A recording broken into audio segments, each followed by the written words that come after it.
Okay, yeah, that works. So, I purposely paused the video halfway through, put on earphones, listen to the first half, and I would suggest you do the same. Not the whole thing, but if you go back and hear it, you're going to hear the fridge outside kicking in, the cicadas singing in the trees, and all that. Why? Because all of my videos are done on an iPad without sound treatment. Another aspect of this whole experiment, yeah? So, can you make a reference set of headphones? Can you take the Sony 950, 250 ohm, blah blah blahs? Could we have a standard? You know? Would it even make sense? Is there even a Sony 950, 250 ohm club? I don't know.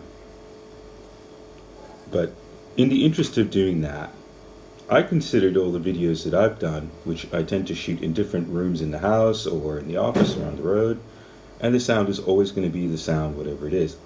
I don't care. I don't really think you should care how it sounds. One, because I'm talking about concepts and not music.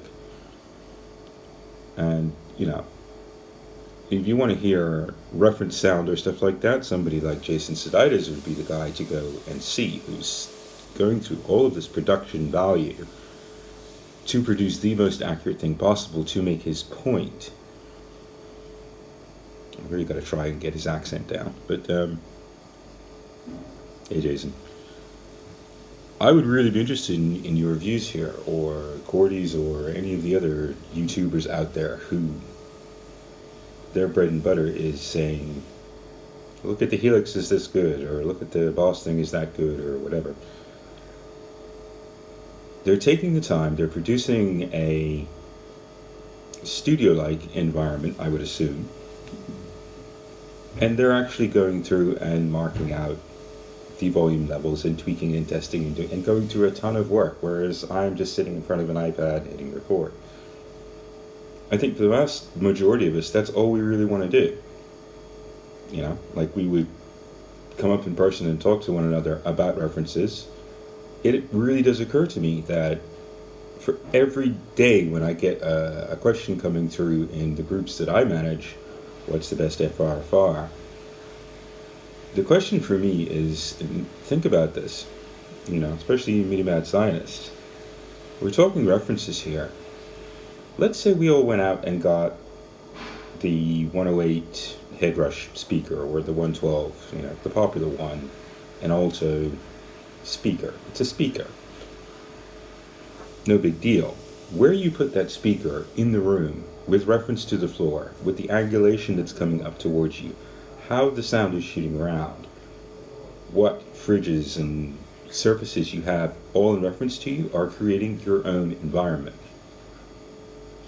So, if we're talking, it's never going to be apples to apples or even apples to oranges. It's your environment versus my environment, and your environment can be masking or accentuating things that mine isn't. And that to me is ridiculous. The amount of time and passion that guitarists put into the whole pedal thing. And going down to these nuances, half the time, how many of us are actually doing this? Just looking at a screen and playing this over speakers. Maybe you got plugged into your reference studio, all fancy like.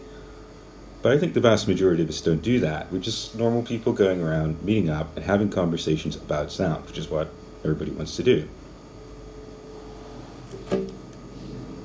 Reference. Does it make sense, or am I just barking mad up a tree? For me, comparing that Klon pedal, or comparing this new wah pedal thing that I got, or any other gizmo that comes flying across,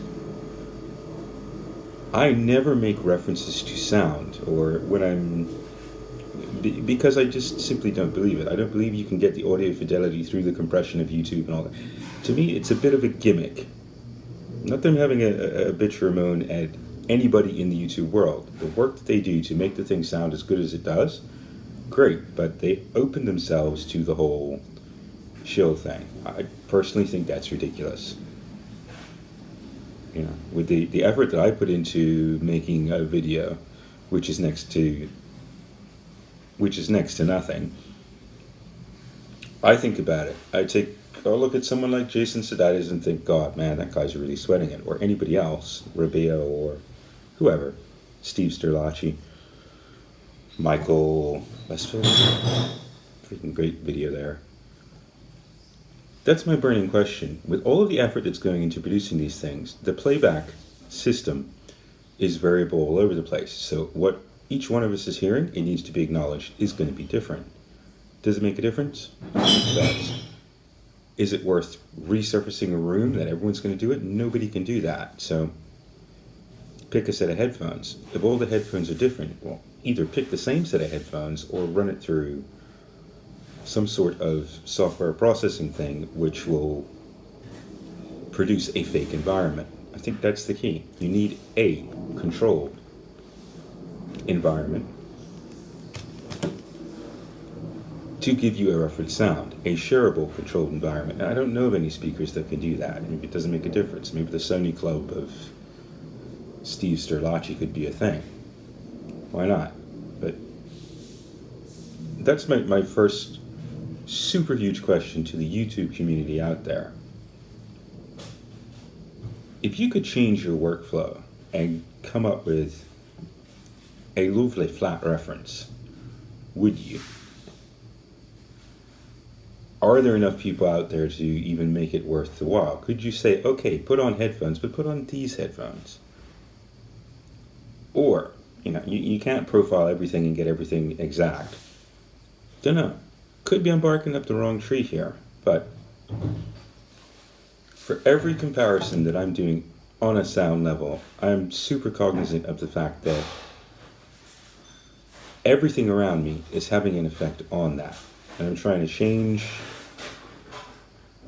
the way I judge sound to encompass all of that.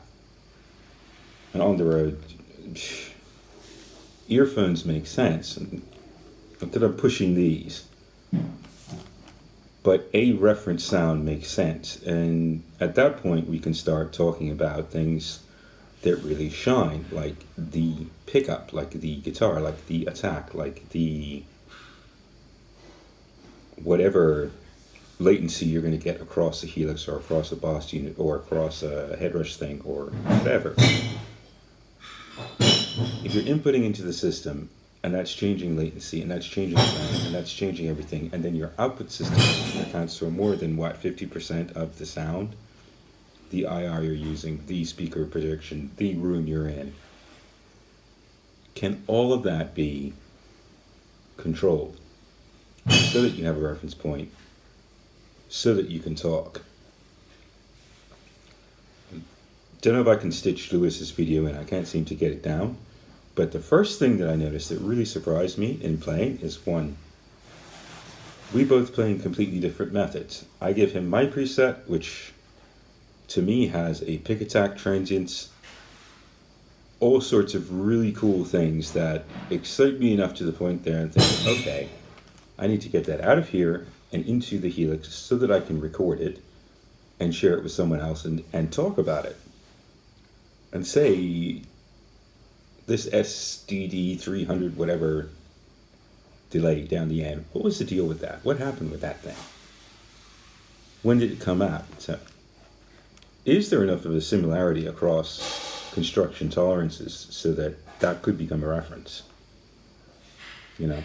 Is what I'm hearing through this what you're going to be hearing through this for your given ear and given guitar? Can I take a Digital Plus looper, with a recording thing which can be sent to a computer, record my dry signal with a simple little thing like that out on the road without having to hook up a computer and a DAW and all that nonsense? All I want to do is be able to grab an input, send it to a system, hear the exact same output, and talk about that with somebody else whilst you're going through chasing. So if you want to talk, my end of the spectrum, which is reverbs, delays, modulations, all that gunship stuff from the Plethora X5 and helixes and whatever else is coming across my desk, I get jazzed up about that and want to talk about it. But to me, it actually does seem a little ridiculous that in the groups, the passions ignite. The passions are great and all that's Wonderful. But are we talking about the same thing? I think not. Does it make a difference? I don't know. I'm not all that picky about it to the point, but the whole concept of reference is there. So what do you think? For, whoever's watching this, comment below. Jason, I would really love to see a video on what you do with regards to references like this, or Strachey, or Portier, or whoever. What are you guys using for phones? Would it benefit us, the public, to listen to your content on the exact same phones that you're using? Not to go out and buy a whole bunch of them, but, if at some point I need a pair of reference flat Sony DT990 250 ohm headphones, for example, could that be a thing? I don't know. I think it'd be pretty cool, but it seems like a necessary step to me to further the conversation. If the conversation is worth furthering, we should all be listening to the same thing and not just taking everything for granted.